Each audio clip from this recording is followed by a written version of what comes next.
現年52歲嘅劉錫明近年主力喺台灣同內地發展，演技同歌藝一直備受肯定。去年尾佢都有份參演《錦繡未央》，喺內地火紅爆熱，網上收看率超過150億，令佢人氣更上一層樓。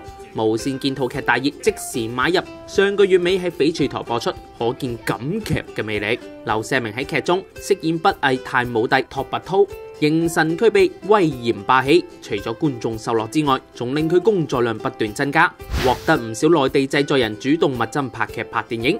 上演登台今年排得更加密密麻麻。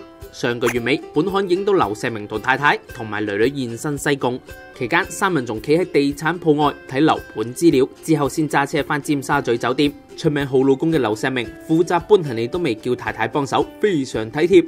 今個星期二，本刊記者打過俾劉錫明，對於今年工作量不斷，佢謙虛表示只係做好本分，又指早前係特登返嚟香港探親，提前同香港屋企人度歲食團年飯。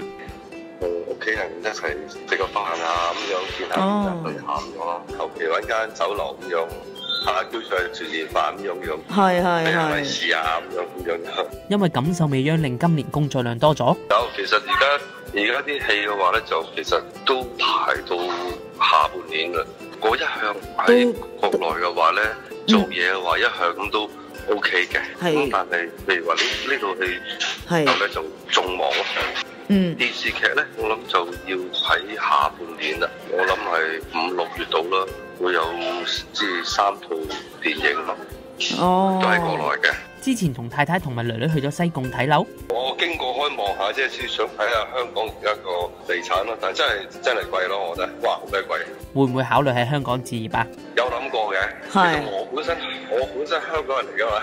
問到錫明會唔會返香港住，佢就話順其自然啦。